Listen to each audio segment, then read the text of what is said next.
You're listening to Nurture Your Zest. I'm your host, Ashleigh King, and I will introduce you to a wealth of interesting, fascinating individuals from all walks of life who will share their stories, how they've overcome challenges, and you will find out their top tips for success. Through this podcast, you can gain tips to grow and change your life and the way you see the world, and help you to nurture your zest.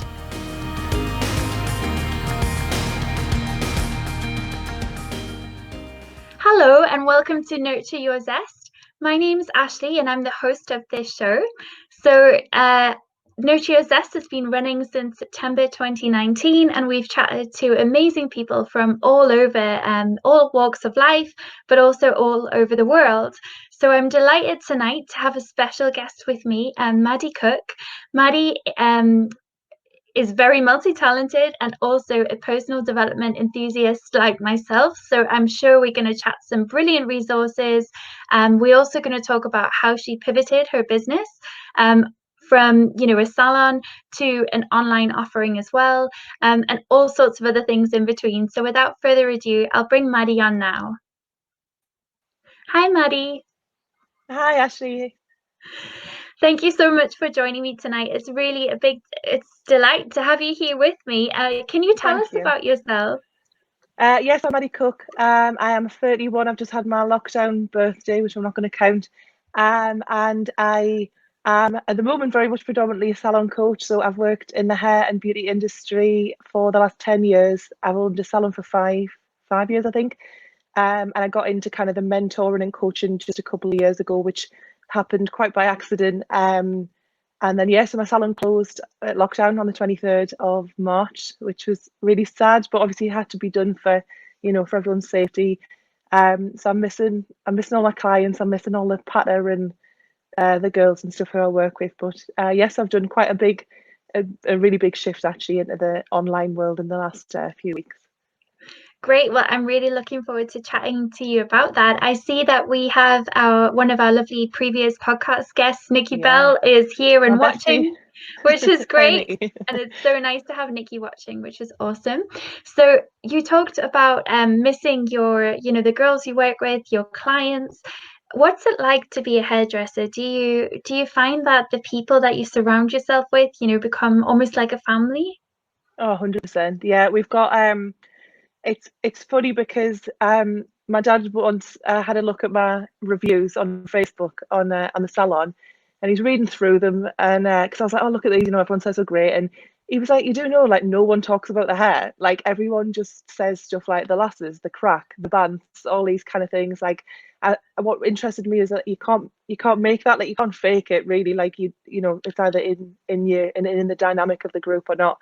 And it's just lush. Like, we have our clients are incredible. Like, this stuff, they bring you like little gifts and stuff. I've been brought like a tea towel off Shaz, one of my absolutely lush clients. And I'm just missing them massively. Like, we're still chatting, we message each other, talk about each other's pets and families and stuff like that. So I'm really keen when we're able to get back, and the two girls who I work alongside are really missing them a lot as well. Excellent, thank you. I'm really interested to know, so people have been affected by this lockdown in so many ways, but in a sense, before this happened, you have been planning for a while to get some stuff online. And I just wondered, at what point, when did you start realizing that you could maybe offer something to clients outside a, bricks and mortar hair salon? So do you mean in terms of like the coaching kind of thing? Do you mean? Yeah, because sadly there's not a lot I can do for my hair clients at this point. I can't do any weaves through letterboxes or anything like that. Yeah, so I've had Boss Your Salon for, like I said, about just over 2 years. So that it really started totally by an accident, as a lot of things do. And when I listen to your podcast, everyone says, "Oh, I fell into this," or which I quite enjoy that. And what happened was I was in quite a lot of hair groups, and people would just tag me and stuff and go, "Oh, Maddie'll know the answer," or I'm sure Maddie's read a book, and because I just geek out about stuff and I do loads of business courses and I'm really into self-development stuff. So I just found it was a bit easier. I thought I'll just start a little group. I'll have a few of my hair friends, and I can just answer one question. They can all see it, and then easy life. and that started in I think it was about January 2018, and by about the November I had nearly 5,000 people in it, which is just, I don't know how, I honestly don't know how it grew so big, but trying to admin a group of that many hair and beauty folk is quite a tough task, really. So so I did that, and then about just over a year ago, I've got like a little VIP, like a little paid group. It's £3.50 if anyone wants to join. It's not a very expensive group, but it's lovely. Like I call everyone my bosses because it's Boss Your Salon, and it's just a really beautiful little engaged place that we hang out. And yes, I really enjoyed the face-to-face side because that's the kind of work I love and love in the salon. So I'd done face-to-face coaching. I'd done like group master classes. I'd hosted courses for other people where they'd come and trained people who were like in my community. And I'd always really thought like I consume a lot of online content. And I know you do as well. I know you're into the kind of online courses and stuff like that. And I thought, well, if I'm getting them, and there's a few other people who are in these groups who are getting them, then there's obviously some value in it. And I kind of had the usual like imposter syndrome, which we get, and I just thought, who am I? Like, who am I to tell people, not how to do things, but to make suggestions or these kinds of things. So I built a few of them, and I had absolutely no strategy whatsoever. I did no launch. I created a thing and then went, oh, guys, do you want to buy this thing? And people were like, we don't know what it is. So I've failed spectacularly at launching before. And then I'd done a course by a coach I follow called Claire Mitchell, who's amazing from kind of Teesside way. And I just love her. I just think, well, I buy pretty much everything she makes, so it might work the same way. And she's just so helpful, and there's so much value in it. And I love that you can go back to it whenever you want.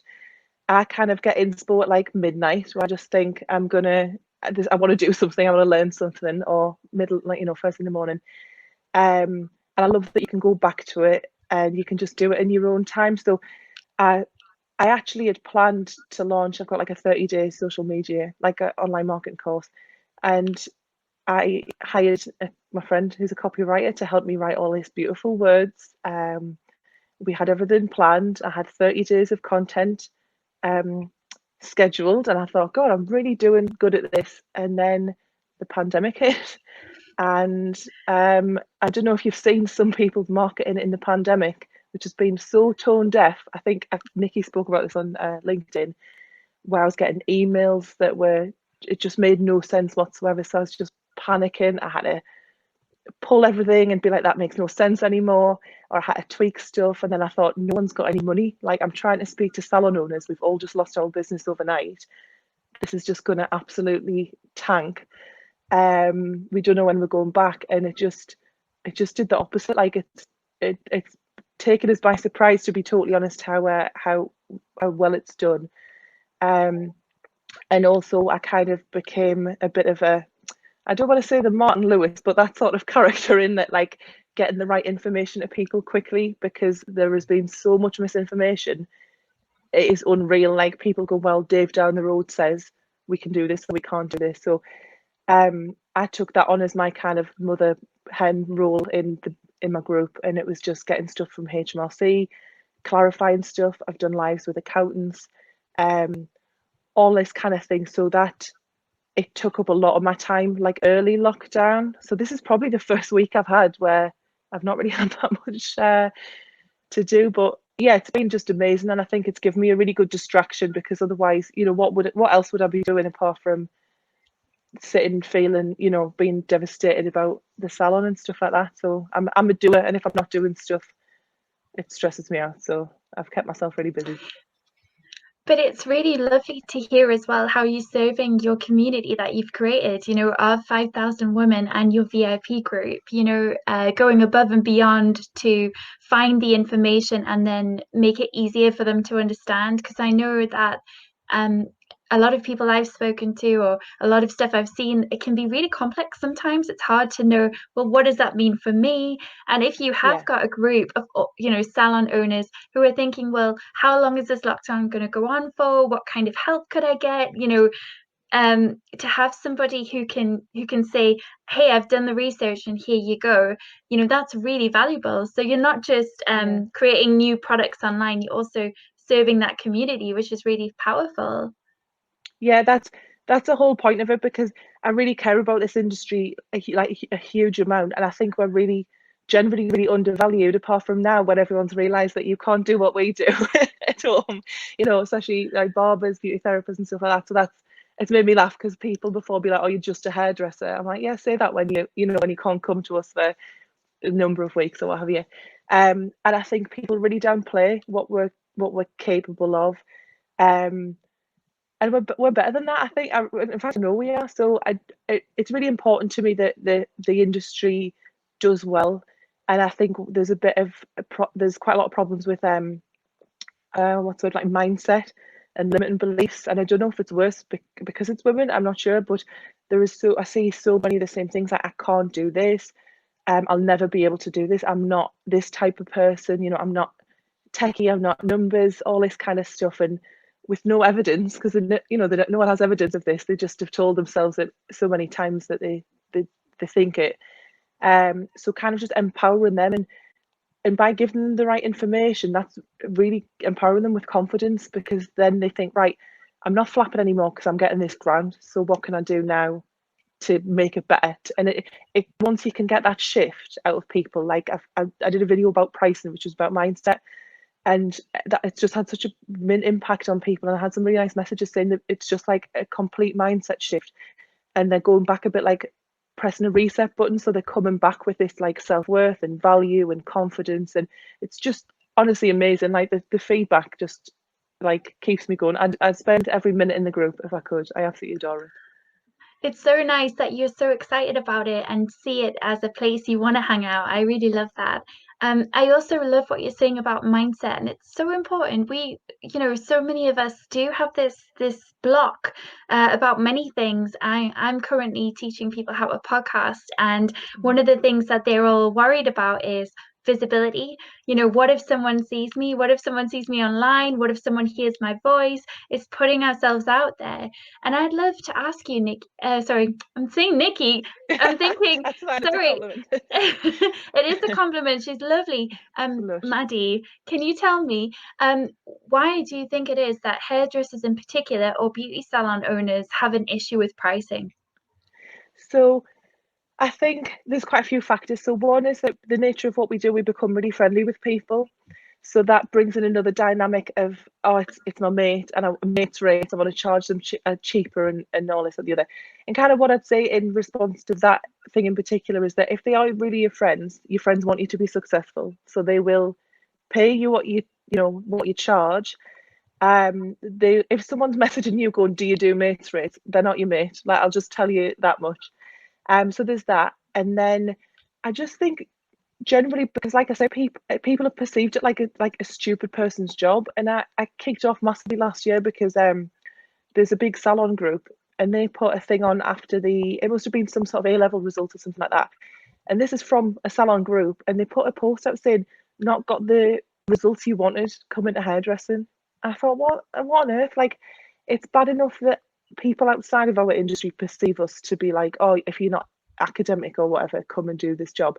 But if people within the industry are perpetuating this kind of belief, then what does that say to young people who want to come into this industry? So I would just say surround yourself with really inspirational people who do the work that we do. And there's another thing that I kind of I feel I'm on Maddie's rant here, but there's another thing that kind of upsets me a bit is the representation in our industry. So I looked at the figures, I think it was 2018, 2019, and it's something like it's between like 80 and 90% of women, which you would just totally expect anyway, because it's such a female dominated industry. But when you look at if I ask you now, like name me the most famous hairdressers you're probably going to come up with you sort of Nikki Clark, Vidal Sassoon, they're all men basically, and you'd probably struggle, I think, to name. Most people who aren't in our industry would really struggle to name a female hairdresser who's got to that level of, she's got products, in booths and really visible. And it's the same with hair shows. I've had run-ins with the people who run the shows, because I've just said, why are all the people doing stage work, guys? It's not to take anything away from them, because they're incredible, artists and stuff. But I just think, what message are we sending you know, young women, like young girls who want to come and join this industry, that you'll only get to a certain point and you'll never get beyond that. So I try and follow and surround myself on social media some really like awesome like female salon owners, and I've got them in my group, and you know, just because they're not you know famous or well known or anything, they're still class, they're still absolutely incredible and inspirational like business leaders and stuff, and I just love working with them. But I honestly don't. It's just years, isn't it? It's years and years from being little. Like, you know, you'll get kids' t-shirts with like a girl's, I don't know, like a housewife, a boy's a doctor on them, and I just think that there's just years of these things that are just chipping away forever and ever, and it means that people build these beliefs, and you don't really know where it comes from, but you just know that you feel like that, and you feel like the visibility thing is paralyzed, and I think for loads of people. But I absolutely love Brene Brown, obviously the queen of the TED Talk. She's absolutely mint. And it's the quote that she uses. I can't remember who it is. It's the president, I think, but it's to do with being in the arena. And she says it's to do with like, if you're not here, if you're stood in the audience and you're kind of, I'm paraphrasing, you're like reefing me for what I'm doing, but you're sat up there and I'm the one here like battling this out, then I have no interest in your opinion. And that's kind of how I felt just after the lockdown. I was like, oh, I don't want to do videos, and I've got a funny accent, and you know, I look like this and whatever. And I just thought, oh God, just get over yourself, just do it, because people are going to say it about you anyway. And I'd much rather help people and be visible so I can connect with and, you know, help as many people as I can. And if, you know, if a handful of people go, God, she's a knacker, it doesn't bother me at all.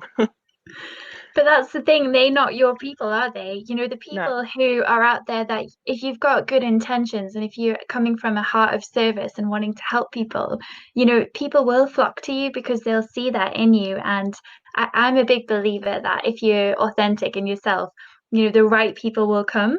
Oh, 100%, yeah. Yeah, and I love what you said about Brené Brown, because I love TED Talks and I love TEDx and I love Brené. I think she's amazing. And I love that quote about the arena, you know, and it's Yeah. about being there in the dirt with your face, you know, a mess, and just giving it all you got. And I think a lot of us worry that you know, we're scared to take risks, we're scared to try because we think, oh well, what will people think? What will people say? What will they do? But actually having the guts to get in the arena and give it a go, you know, having the guts for you to know that you have to close your salon down, but then making up new courses that you can really help people with. I mean, that's really powerful. I love what you've shared there. It's really nice to hear.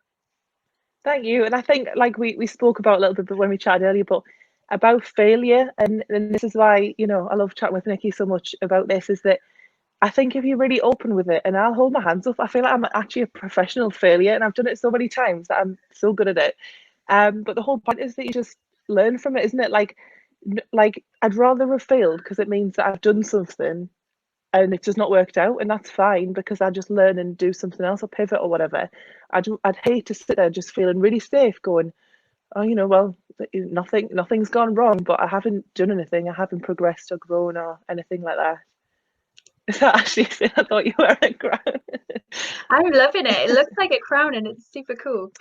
Um, Actually, what you've just said there is so important, and it's reminded me of a quote that I saw the other day, which was, or it was an app I have on my phone. It's called Fabulous, and it helps Oh, you wow. use little habits every day, like drink water as soon as you wake up. It's like every day it unlocks a new habit. But it was talking about it was like a notification because I hadn't signed on saying, "Hello, I'm your 10-year self. Um, do you realize you're exactly the same person?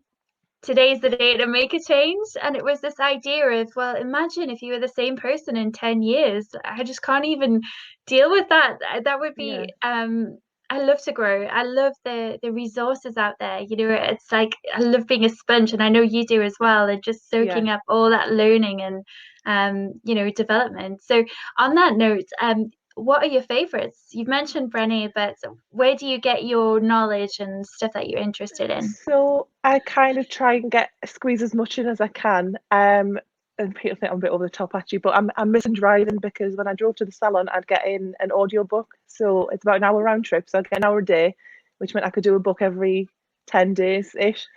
And then I read like a real life book. So I normally have 2 or 3 on the go at once.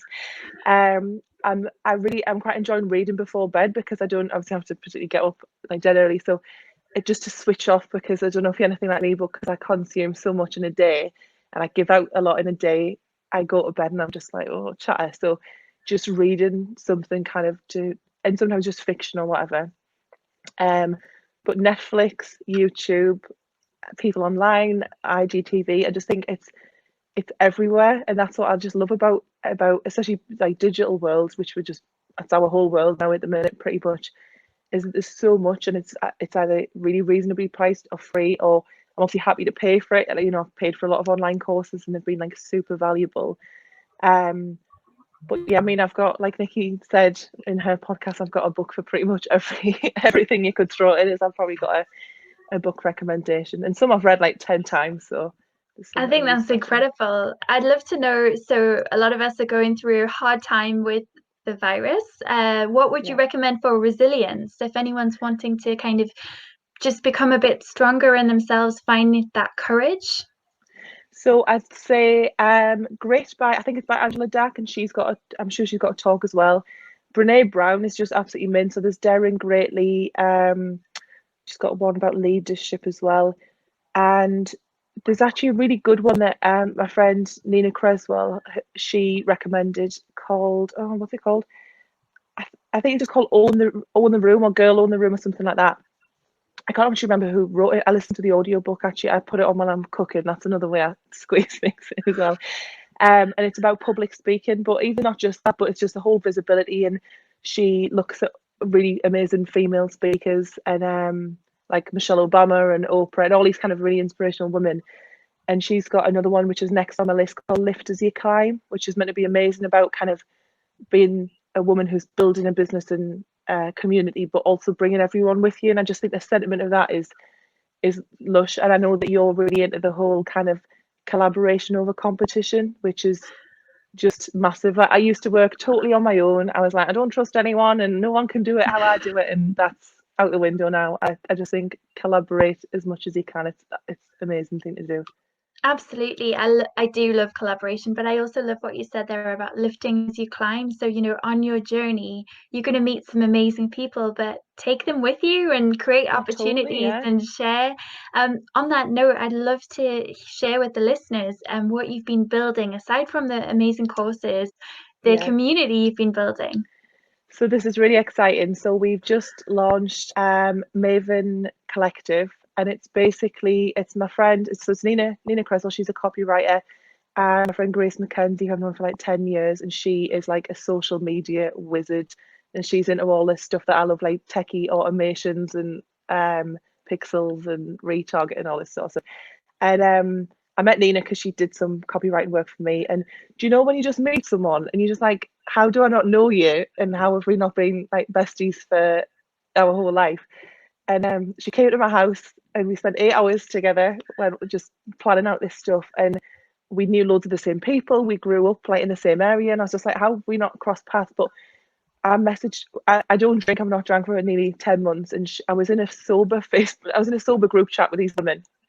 And she was in this group chat, and I was kind of just having a spy on everyone, and I saw that she did copywriting and she had like a calendar thing, so I downloaded that, and I read her words and I was like, she is in my head, like she writes how I think. So I messaged her and I was like, oh, I'd really love if you could do some work for me. And yeah, we just met and clicked straight away, and she sort of said, she sat on my couch actually just right next to me, and she said, do you know what, wouldn't it be cool if there was like a community where it's like women creatives and women business owners, and it's really isolating, you know, what she does. She works completely from home. Obviously I'm out like with clients and stuff, but even just the business side of it, isn't it, as a business owner, it's still all your problems and your choices and stuff. So I said, oh, like that would be really cool. And I was like, I kind of know the business stuff and kind of mentor and stuff, and she does beautiful copy. And I was like, it'd be quite good if we had like a gang where we could like fill the gaps really. So I said, oh, there's someone I've got in mind. And we met at a lovely little cafe called Kiln, and we ate loads of hummus and drank nettle tea, and it was beautiful, and it was born. And we started it. We just give like a free trial, so we've just started it. We're actually launching an online portal for that, because I love an online portal. So we've been working on that today, so that's going to launch. So all of the stuff we send out a thing called a care package. So it's just via email, and it's things like worksheets, mindset exercises, all this kind of stuff. And again, we've just got a Facebook group, and it's honestly amazing. A girl, I don't know if it's today or yesterday, has quit a job just since being in there. There's another girl who she said, oh, I want to get into screen printing. 2 days later, she's bought the kit and she's doing it. Seeing people rebranding, and what I really love about it is that it's quite a big range of skill sets. So there's like a web designer, there's graphic designer, all these kind of things. So people just help each other out, and this is what I love about both of my groups, is that you don't really have to even do that much with it. People will just naturally come in and help each other, and the community aspect of that, and that's very much lift as you climb. Like, we're all moving forward, like no one left behind, like we're all just going to kind of improve and help each other get better. I love that. It's so beautiful hearing about how people are helping each other, even without you having to do anything, to make that happen. And I also think if you are someone who is a coach or has a platform online, if you live your values and if you're authentic, then the people that come into those groups live those values too, because you're modeling them, so I think that's really powerful. Have you ever had to kick anyone naughty out? Yes, not in Avon because it's quite new, and I think everyone's really well behaved. I've kicked people like my Boss Your Salon group, yeah. So I have what I really like about mine is that I approve all the posts, so it's not a free for all. So I've just had to put a thing in yesterday saying we're not having any posts about speculation about when we're going to open, what that's going to look like. I said we wait till we get government advice, because anything before that is just panic, isn't it? And the bloody papers are just causing us no end of grief, because one day they'll say we open next week, then they'll say we're not opening for 6 months, and it just causes this hysteria, and especially in other groups it becomes quite a problem. So I'll sometimes have to be Mummy Maddie and be like, let's not do this, we're better than this. But that had quite a good response, actually. It's normally when people are not like my vibe. So one of the big things that I believe in is compassion, and I'm really against shame if it's in any form. So this can happen where someone will post a question and people will just shoot them down and be like, you're so stupid, why did you not know? Or that kind of thing. Or and I just don't have any of that. So I just say, everyone's trying their best, basically, and what's right for you isn't right for someone else. And if they ask a question, answer it, and if you don't have the answer, just kind of move along and let people kind of get on with it. And it's really nice because once you set that precedent and people know who I am, because I'm really authentic, and I'll just go in and say, don't do that anymore. Everyone, it kind of spreads around. So I'll see people going, well, like Maddie says, blah blah blah blah, and I'm like, oh my god, how did this happen? Like, it's so cute. And they all model the kind of like boss behavior, I suppose, which is just, again, it's like the lift as you climb. Don't shame, be compassionate, be mindful of people's situation. It's not the same as yours, so don't look at it through your kind of specs, I suppose. Just put that to one side. So it's really nice. It's hard, like you've got to obviously work to maintain that, because if I just let posts go and didn't like moderate it, it would probably be a bit of a nightmare. But I want to put that work in, because I want to create a space where people feel like they can ask questions without being made to feel stupid. So, and I always get really good feedback on that. Like, someone yesterday said that she'd actually left every other salon group apart from Boss Your Salon. So, because she just said, I know I'm going to get the right information, and I know I'm not going to get kind of pulled apart or anything like that. So that's really nice. It's obviously it works, but it's a little bit of a job, but I'd rather do it, because it would be it wouldn't be worth having if it wasn't like a nice space to be in.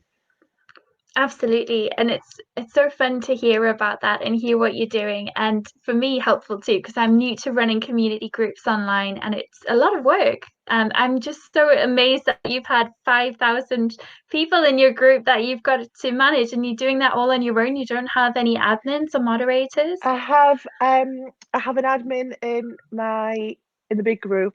Do I have two? I've got Kim, who's amazing. Kim's class. She's a salon owner from she's up in Scotland, and she's just the same as me. She knows the crack, and she knows what to allow and what we don't allow and stuff like that. And she's just lovely. Kim helps me out massively. And in the paid group, Gemma, who's actually my landlady, I've got the salon, so she owns the big building there where we have our salon in, and I've known Gemma for years. She's a really, really good friend of mine. So she admins that. It's mainly just like approving people, approving posts and stuff, because especially when I was working in the salon, like I might not be able to get on it for like 8-9 hours a day, so it's just helpful because people want obviously their answers quite quickly. But yeah, they're generally very well behaved, so it doesn't take loads. But no, I'm very thankful that I've got a couple of people kind of helping me out in there. So yeah, you might need that on yours, depending, on the size and stuff like that. But I think just set the precedent really and start as you mean to go on, and be open with your values and stuff, even if you know it's going to rattle some people, and some people are going to go, well, I don't believe in that, then they're not your people, so let them go somewhere else. You just want to surround yourself with the same kind of vibe, I suppose. Absolutely. So agree with that. And I'd love to ask, Maddi, have you ever had a time where somebody hasn't agreed with you, before you went online, maybe with doing the salon or anything you do, where you are very focused on personal development and growth? Have you ever had someone try and shame you or tear you down, where you've had to really stand up and say, well, hang on a second, what are you doing? So I've had not so much like that. I've had, in fact, I'll tell you, I have had one that's just popped in my head. So, and I'm not going to name any names. I don't even remember what his name is, to be honest. But I was doing a course down in near Blackpool somewhere, and there was a lady in my group who'd said, "Oh, can I live nearby? Can I come and meet you?" I've never met her before, so I was like, "Oh, yeah, cool." And she brought someone. She said it was a partner, and I thought it was just like a boyfriend partner, and I think it was more of like a business associate. And he was this guy, and he was like a Londoner, and he came in his very, very expensive sports car, and he came in, and me and this lady were having a nice chat, and he just was on his phone, and then he interrupted, and he said something like, he was like, "So what exactly do you do?" And I sort of explained how I knew this woman, and he was like, "What's the average spend in your salon?" So I told him, and he told me that I had to be wrong, because he said your average spend should be the same as your cut and blow dryer. I said, "No, I do extensions, so my average spend's higher." And he was going, "Well, you're not my guru, you're not my coach." And I was like, "That's fine. Like, I don't want to be." And basically, the whole thing that I didn't realize what was going on was he was trying to approach me to utilize my community, which is, I've had quite a lot of this, where they went, right, Maddi's quite kind of influential in this space, and people listen to what she says, and like, listen to my recommendations, whatever. We can leverage that to make money. So we had this course, and he said, "I'll give you 10% of everyone you recommend." But I hadn't done this course, and I was like, "Well, if I've not done it, I can't, recommend it with any authenticity, because it's not. I'm not being truthful." And it's a £4,000 course, so 10. I think definitely 10%. It worked out as, yeah, like 400 quid or something per person.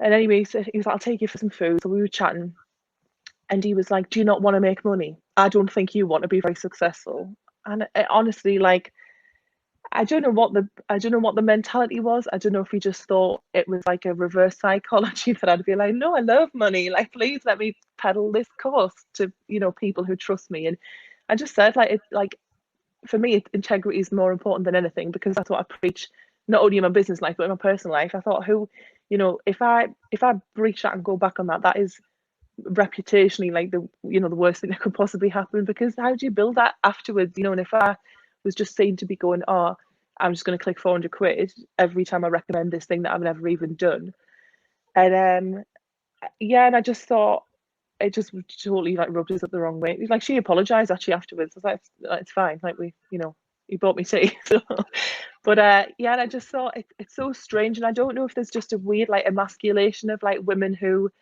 have kind of, not power, because I don't feel like I do, but who are in a kind of leadership space, I suppose, and where people look up to them. I don't know if he just wanted to kind of pull me down, and thought, if I berate her and kind of like gaslight her in a way, if I pull her down and make her feel terrible, that maybe she'll want the thing that I'm trying to give her to make her feel better. Needless to say, backfired, and we didn't, begin any sort of business relationship. But that's the only thing really. Anything else, like, it might happen, but I just don't hear it, because I choose not to look for that kind of thing. I'm sure there's people who think I'm a bit of a div, but it doesn't bother me. They're not my people, like you say. I love that, and I love the story you've just shared, because I think that's so brave, and it's such an interesting experience you've been through, but also just comment on the way people treat women sometimes. I think that's a really important Well, he actually discussion. said, I've just remembered, so he gave us a lift back to where I was staying for this course, and I had, as I always do, I had like Doc Martens on, and dungarees or whatever. And he was like, why do you wear those bomber boots? And I was like, what do you mean? And he went, do you not want to look feminist? I was like, I think the word's feminine that you're going for, because I probably do a little bit of feminist. And he was like, yeah, do you not want to look feminine? I was like, no. And he was just like, oh, I think you'd look a lot prettier, if you just dressed a little bit more like a girl. And it just like it creased me. I just was like, you don't know me at all. And I just said, I don't think I woke up this morning like desperately feeling like a 5, and I thought, you know what, I feel like a 10 if some random dude that give me unsolicited, said that I looked pretty today. It's just like, this is cemented the fact that I will never ever work with you. So yeah, I think there's a big emasculation. I think especially if you reject them, and this happens not in business worlds, we know this happens in personal life and dating and what have you, they'll just lash out a lot of the time, and they'll just try and pull you down. But I'm just, doesn't other people's opinions don't, like I say, it's back in the arena, isn't it? Like, if they're not in my arena, then what's the point? It's just wasted energy, isn't it, getting upset about it? I love your confidence. I think you're so brave. It's awesome. I'm hoping to get some of that bouncing off on me through this conversation. I've had the exact same or very similar thing happen just this week with a potential podcast guest. I get a lot of people asking if they can come on and that kind of thing. And there's somebody, I always ask people to fill in the form online because it saves me time. Everyone's in the same place. I can keep all my processes running nicely. And they didn't even fill out the form. They just wrote their name and their email. But I've got questions like, tell me what would my listeners gain from the discussion. How do you fit with my brand? Tell me about a time you've overcome something prickly in your life, because that's what the show is about, is the the adversity and the prickly situations. And it's just so interesting, this kind of I must be on your show kind of or in your instance with that guy, you must buy my course or you must sell my course for me because it's like you will the whole, get like, money. you need me more than I need you, kind of like that. It's like this weird power struggle, isn't it? Like, I had something similar, and actually I've never spoken about this, if you want to scoop. Someone basically approached me. It's quite a long story, but we consulted a bit because he wanted some help with a system he's building. And once he found out that I did Boss Your Salon, that I had a community, he basically was really interested in this because he was just fresh out of uni, I think, doing like a business course. So there was, like, obviously very qualified, but there was no kind of experience in like reputation, I suppose. And he was like super keen, super enthusiastic, and he was like, why don't we collaborate on Boss Your Salon and basically go to partnership? He's like, I would want 50%, but I'll do this and I'll automate this and I'll run these ads and all this. And part of me at the time, I'd actually just left a previous business partnership, and so I was kind of finding my feet on my own, and I was a bit like, oh, do I need him? I don't know. I didn't feel very confident at that time, and he kind of really made me feel like, right, we'll do this and we'll do this, and it'll be really successful. And then just there's something, you get that intuition, and it's because I couldn't sleep, and I always sleep really well, and I thought, oh, something's up here, because I've felt really restless. And I texted the next day and I just said, look, like, I don't think this is right. There's something, like, a good feeling, and I want to keep it. I don't want to give it, I give it away. It's something I've built by myself. And it was honestly as if the only way to describe it is, imagine if you've just been divorced, so you've got out of something, and then you go on Tinder and you meet someone and they're a bit full on, and you try and break it off, and they're a bit like, oh please, like, I need to be with you. And it just turned, and it was just this kind of mad, almost like he's putting kisses on messages and being like, I can't sleep because I'm thinking about work. I'm thinking about working with you, and it's you that I want to work with. And I was like, wow, Maddi, your intuition was absolutely dead on, because I have, trusted people that I shouldn't have in the past. I thought, oh, I've actually really, like, this is quite an adult thing. And yeah, the rejection just turned into this kind of mad sort of spiral, and he's just messaging me every day, like, Maddi, are you okay, Maddi? What's the weather like, Maddi? Are you having a nice day, Maddi? And actually I launched my very first course, because that's what me and him wanted to, well, he now wanted to do. And I launched it, and then I got a message going, it's come to my attention, you've launched a course and I feel really used, and this, that and the other. And I just thought, honest.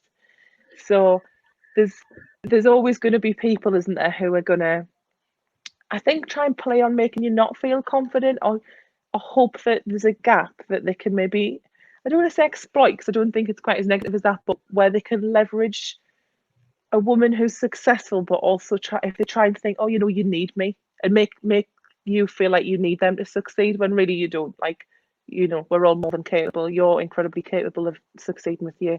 Obviously, your podcast is amazing, and with your course and stuff like that. So, if anyone comes knocking, trying to take half of it away, please don't let them.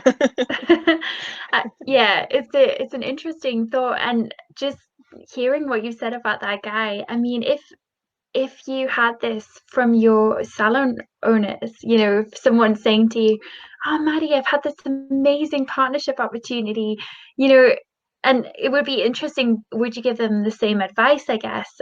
Totally, yeah, 100%. I think, just be kind of mindful of what their intentions are and really how much they bring to it. I think partnerships can be really good, and like I say, collaboration. Obviously, I'm in partnership with Grace and Nina for Maven, but the first thing we did was we need a partnership agreement, because I've made a mistake of not doing that previously.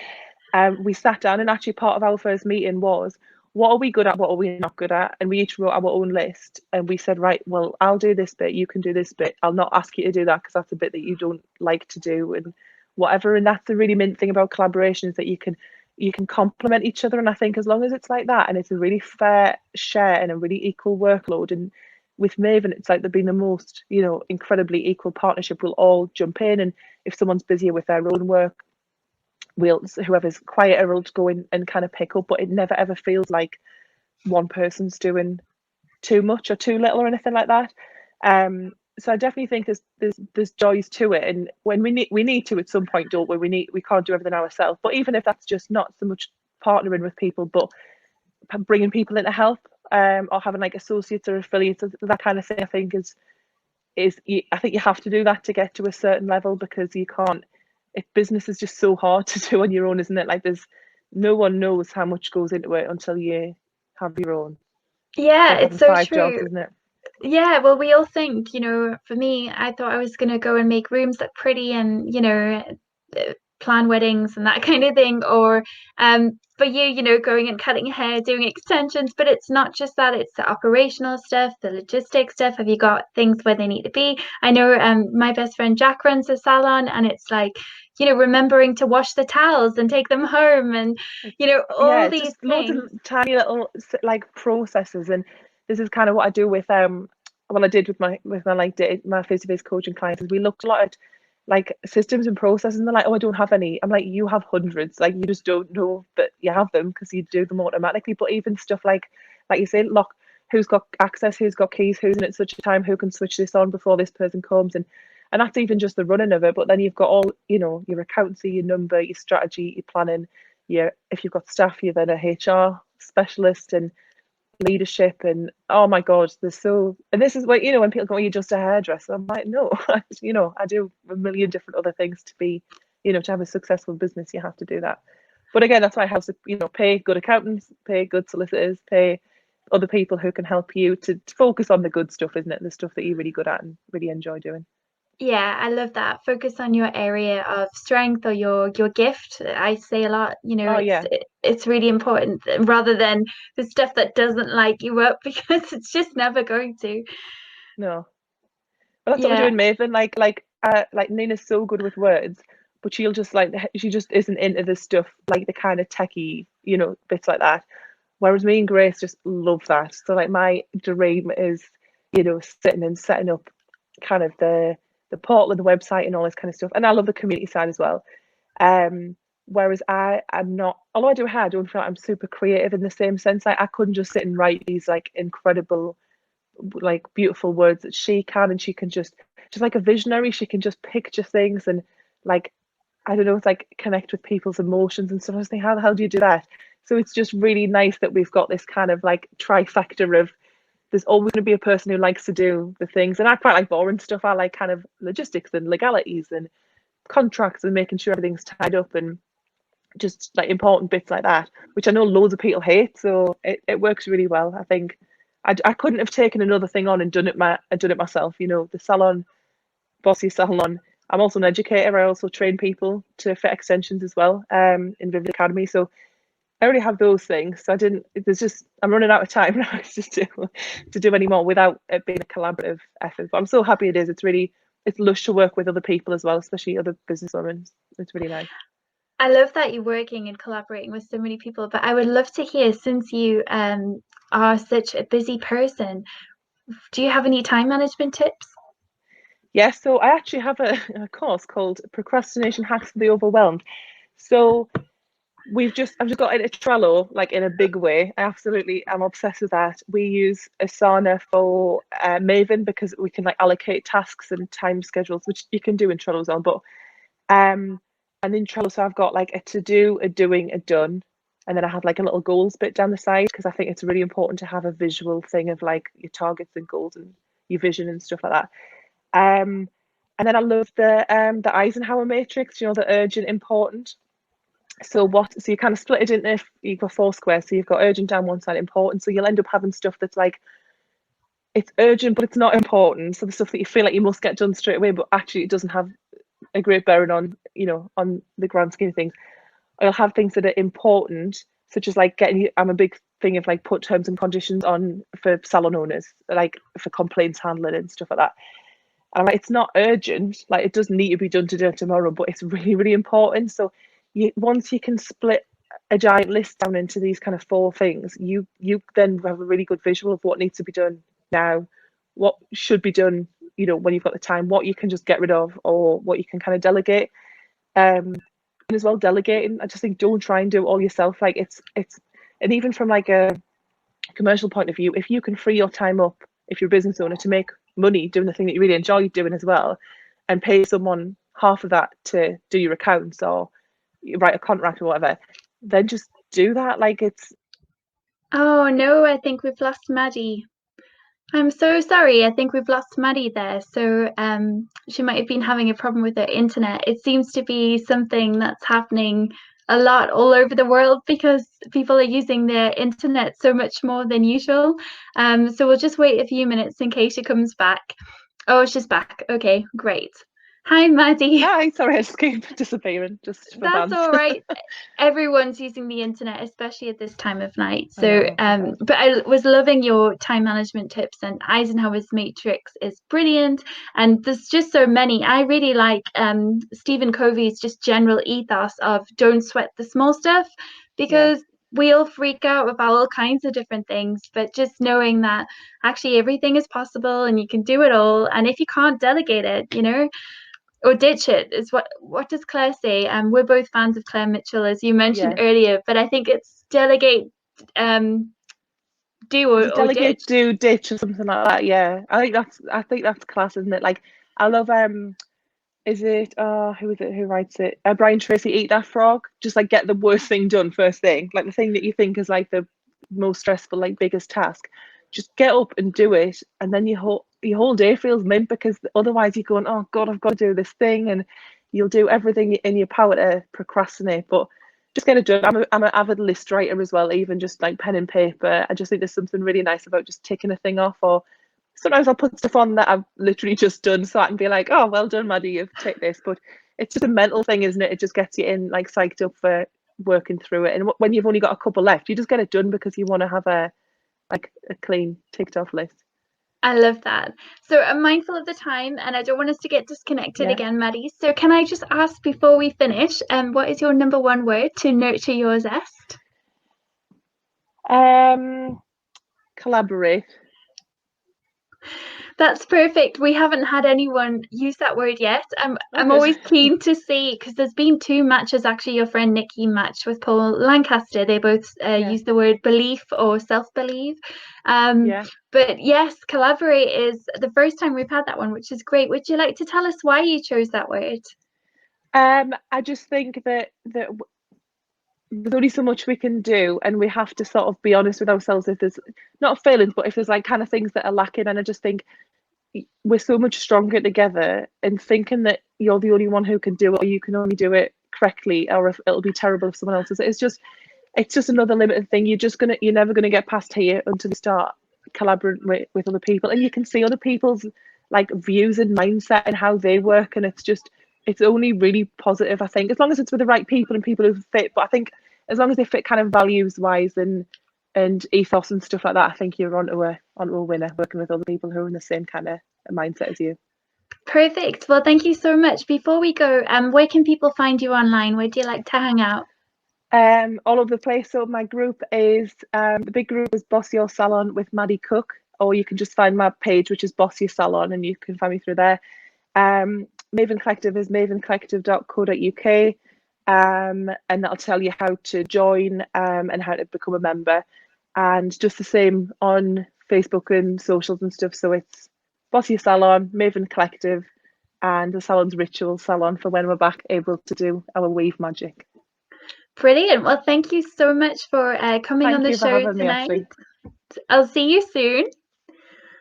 So thank you so much, everyone, for listening tonight to Nurture Your Zest. We have conversations every Tuesday, every Thursday at 7 p.m. So please join us. And so we'll have our next one next Tuesday. And thank you for being with us tonight. And don't forget to nurture your zest. Thank you. Bye. You've been listening to Nurture Your Zest. You can find us online on Facebook, Twitter, Instagram and LinkedIn at Nurture Your Zest. If you've liked today, please subscribe. You can also leave us a review if you're feeling extra kind. Today's podcast has been made available through the kind sponsorship of TL Multimedia and That Branding Company. We look forward to catching up with you again soon as you learn to nurture your zest.